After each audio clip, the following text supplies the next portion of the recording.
नमस्कार फरीदाबाद, मैं योगेंद्र पाल और एक बड़ी दुखद खबर। नीमका जेल कारावासी कैदियों की अंतिम शरण बन रहा है। आप कह सकते हैं कि कारावास में ही कैदी मर रहे हैं और ये कोई पहला मामला नहीं है। नीमका जेल के कई मामले ऐसे सामने आ चुके हैं जहां कैदियों की मौत हो जाती है। क्या कारण है वो भी जानेंगे। एक बार परिवार के लोग आप देख रहे हैं यहाँ मौजूद हैं। बाबूजी तरह जानने की कोशिश करेंगे कि कौन था और क्या हुआ था। क्या नाम बाबूजी? मनोज जी, क्या मामला है और कब की बात है? ये कल रात खत्म हुआ है सर, और 5 बजे उसने बात की है खूब। अच्छा। राजी खुशी की खूब बात की है। और वो बोल रहा था, क्या बोल रहा था वो? ये बोल रहे थे कि वो 4-5 जने एक जगह मुझे अकेला कर दिया है। अच्छा। और हमसे राजी खुशी पूछ रहे थे, कह रहे कि तुम असावटी वाला मकान बेच देना, ये लोग हमसे जड़ रहे हैं यहाँ पर जेल में। अच्छा, असावटी में रहता है? हम असावटी में रहते हैं सर। 5 बंदे एक जगह और इनको अलग कर दिया, ना इनसे बोल रहे हैं ना कुछ कर रहे हैं सर। 6 लोग थे पहले, ये 6 लोग थे। अच्छा बाबूजी, हुआ क्या था ये बताएं पहले, मामला क्या हुआ था जिसके चक्कर में मतलब? अच्छा, बंद हुआ था। हाँ। वो बता सर, ये मर्डर हुआ था। एक भजन लाल ने एक लड़का पकड़ लिया था चोरी करते हुए। अच्छा। तो उनने भजन लाल के बेटा ने पकड़ लिया था। फिर हमारे घर ऐसे 4 किलोमीटर दूर है, तो वहाँ पे 4 बंदे बुलाने आए थे। पहले उसकी बीवी आई थी भजन लाल की, फिर उसकी माँ आई थी, फिर उसकी बेटी आई थी, फिर उसकी बहू आई थी। 4 जने आए थे। जब वो नहीं गए शाम के टाइम, फिर बोले कि चलो चलो देखो चोर पकड़ लिया। फिर नेक देर के लिए गए, फिर सर वापस आ गए वो। उसके बाद में सुबह वो मर गया है। मारते मारते इतना मारा है उसने भजन लाल ने कि वो मर गया सुबह में। तो 7 बजे फिर बुलाने आए। ड्यूटी करने जा रहे थे प्रमोद जी, तो बोले कि तू ड्यूटी करने नहीं जा, और यहाँ पे मर्डर हो गया है। अच्छा। इस केस में फंसे हैं सर। तो प्रमोद जी क्या करते हैं? रेलवे में ड्यूटी करते हैं, ट्रक मैन। रेलवे में ड्यूटी करते हैं जी। आप कौन पत्नी है? हाँ जी, पत्नी है मैं। कितनी उम्र होगी जी प्रमोद? 41 साल है सर। जी सर। कितने बच्चे हैं? 4 लड़की है, 1 लड़का है सर। और कहाँ रहते, कहाँ थे आप? मैं असावटी में रहती है, रोशन कॉलोनी में। तुगलकाबाद ड्यूटी करते हैं। अच्छा जी सर। तो तब से फिर इनका नाम आ गया था हैं? अच्छा, तो इनका नाम उसमें मतलब नाम उसमें आ गया था? नहीं सर, नाम नहीं लिखाया। वो जो रिपोर्ट दर्ज में नाम नहीं है सर।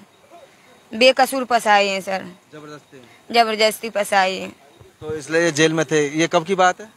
ये 4था महीना चल रहा है सर। अच्छा जी। तो फिर अब क्या हुआ जी? अब आपको कैसे खबर मिली थी? उससे वो नीम का जेल से फोन आया सुबह के टाइम, शाम के भी आया।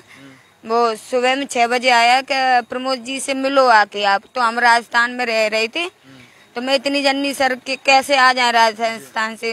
तो इनने ना मुझे दिखाया नीम का में। मैंने बोला मैं आ रहे वहीं पे रखना, जैसे हमारा बंदा फांसी लगा के मरा है या कैसे भी मरा, मुझे दिखाओ। इनने दिखाया नहीं, यहाँ पर ले आए सर।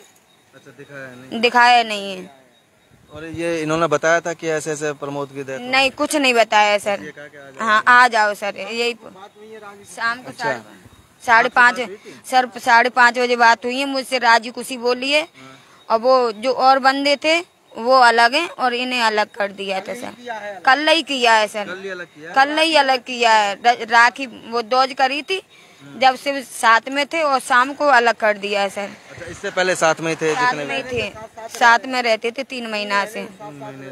3 महीना से सर। तो इससे पहले भी कभी कुछ बात आपसे की हो, कुछ कहा हो, बताया हो कि कुछ वहाँ कुछ अलग लग रहा हो? नहीं, कुछ नहीं है। कल ही बताया था? कल ही बताया सर, ऐसे ही। हाँ, 5 बंदे एक वहाँ में और हमें अलग कर दिया सर। अच्छा, और कुछ बात नहीं कही? और कुछ बात नहीं कही है। तो बाबूजी ये क्या लग रहा है, कैसे क्या कहा था कि मतलब फांसी लगा ली है, ये कहा हुआ? वो तो हमारे पास फोन पहुंचा है सुबह कि प्रमोद ने फांसी लगा ली है। तो हमने उनसे ये भी बोला कि चलो हम आ रहे हैं, हम आके देखेंगे। हमें नहीं देखा है, इस हॉस्पिटल में ले आए, डीपी हॉस्पिटल में ले आए अपनी मन मर्जी से। अच्छा, हाँ जी, ठीक है। और हमें दिखाया भी नहीं है। और कल वो बोल रहा था कि जैसे कि ये 5 लोग और छठवा ये थे। ये 6 लोग थे। 3 महीने से साथ रह रहे थे जी। आज अब मतलब चौथा महीना चालू हो गया है। तो उसने कल फोन किया है अपनी बीवी से 5 बजे, 5 साढ़े 5 बजे करीबन, कि राजी खुशी की बात हुई है। फिर उसने ये किया अपनी बीवी से कि तुम रीना अपने घर को असावटी वाले को बेच दो, ये लोग मुझसे जल रहे हैं, ये मुझसे जल रहे हैं। और मुझे कुछ धमकी दे रहे हैं जो उसके साथ थे वो 5 लोग, और मैं अलग कर दिया हूँ और वो 5 अलग कर दिए हैं। कल रात ही करे हैं अलग अलग। हाँ, और सुबह फोन आया कि वो फांसी लगा के खत्म हो गया। फांसी कैसे जेल में? वही तो बोल रहे हैं साहब, जेल में फांसी कैसे लगा सकता है? पुलिस किस लिए है? वैसे तो हम 1-2 बार पजामा देने गए हैं ना, उसमें नारा डला रहता है तो पुलिस वाले बोलते हैं इस नारे वाले पजामा को नहीं देंगे। अच्छा। उसको अलग कर देते हैं। हाँ। फिर बताइए उसने फांसी कैसे खा ली? बताइए पुलिस का फिर पुलिस क्या कर रही है वहाँ? और फिर वो अकेला थोड़ी होगा, अकेला थोड़ी ना, और भी थे उसके साथ। हमको तो ऐसा लग रहा है कि वो 5 लोगों की और यानी कि पुलिस की शरारत से वो 5 लोगों ने उसको मारा है, फांसी को लटकाया है उन्हीं ने, और इसीलिए वो अपने आप चुपचाप उसको यहाँ ले आए डीपी हॉस्पिटल। हमने देखा भी नहीं है, हमको दिखाया भी नहीं है वहाँ। डीपी हॉस्पिटल में ले आए और आप देख रहे हैं। तो अब क्या चाहते हैं आप? अब साहब हम ये चाहते हैं कि हमें इसका मेडिकल होना चाहिए और हमको न्याय मिलना चाहिए। और जो मारे थे उसने, जो ये मारा था, ये मर्डर में फंसा हुआ था, भजनलाल के लड़कों ने, भजनलाल ने मारा था, तो वो तो बाहर घूम रहे हैं। उसके भजनलाल के 3 लड़के हैं, चौथा भजनलाल तो बंद है, और उस भजनलाल के 3 लड़के हैं, वो बाहर ही घूम रहे हैं अभी तक बाहर ही घूम रहे हैं। चौथा महीना चल रहा है। बताइए, ये निर्दोष था, ये बंद कर लिया और ये मार भी दिया। बताइए, बोल रहे हैं फांसी खा ली। फांसी कैसे खा ली? पुलिस किस लिए? जब फांसी रेलवे में नौकरी करता था। रेलवे में नौकरी करता था। उसके 4 बच्ची हैं, 1 बच्चा छोटा ही छोटा है, बच्ची समझदार है, सियानी है, चारों की चारों। बताइए अब ये क्या करेगी और क्या हम करेंगे? हम मजदूर आदमी हैं। उसकी 4 लड़की हैं, तरा ऊपर की बराबर की 4 लड़की हैं। अब बताइए सर, हम क्या कर सकते हैं? बताइए आप। समझ सकते हैं फरीदाबाद के कोई आदमी है, हम मजदूर आदमी है साहब। 400 रुपए कमाने वाले आदमी है, बेलदारी करते हैं हम। हमारा बड़ा बेकसूर को फंसाया साहब। जो कसूरदार है वो आज तक ही बंद नहीं है। भजनलाल के लड़के, उनसे पैसा खा लिया, वो बजा दिए, ये बेकसूर फंसा लिया। वो भजनलाल के लड़कों से पैसा खाया है, उनको पकड़ भी नहीं रहे हैं। आज 4था महीना चल रहा है। ओहो, उसने मारा था, उसके घर मरा था, भजनलाल के घर मारा था, भजनलाल के लड़कों ने, भजनलाल के 3 ही लड़के बाहर हैं आज तक। 4था महीना है, जबकि इसका कोई हाथ नहीं था, इसका घर दूर था। भजनलाल की औरत, भजनलाल की लड़की इसको अपने घर बुला के ले गई, मर गया जब वो देखने के बहाने चला गया था, वो बुला के ले गया था। इसका नाम लिखा दिया साहब, और रिपोर्ट जो दर्ज हुई थी उसमें प्रमोद का नाम भी नहीं था। जो रिपोर्ट दर्ज की लड़के वाले ने, उसमें उसका नाम नहीं था साहब। ये भजनलाल ने फंसाया हुआ है, निर्दोष आदमी फंसाया है, दोषी है, वो बाहर घूम रहे हैं। बताइए पुलिस क्या कर रही है? बड़ा सवाल फरीदाबाद। क्या नाम है इनका? रीना। उनका फोटो है जी कोई, प्रमोद का फोटो? तो फरीदाबाद आप देख सकते हैं, दिखाएंगे आपको। रेलवे में नौकरी कर रहा था और बेकसूर, जैसा कि बता रहे हैं कि बेवजह उसे फंसाया गया, जेल में था। और कल ही इनकी बात हुई, प्रमोद की अपनी पत्नी से बात हुई, और प्रमोद ने सब कुछ बताया कि हम 5-6 लोग एक साथ थे, लेकिन कल ही अलग कर दिए। वो 5 लोग अलग कर दिया और मुझे अलग कर दिया।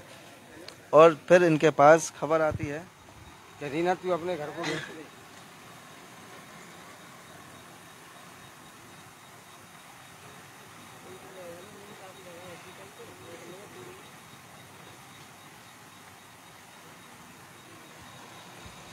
ये प्रमोद है।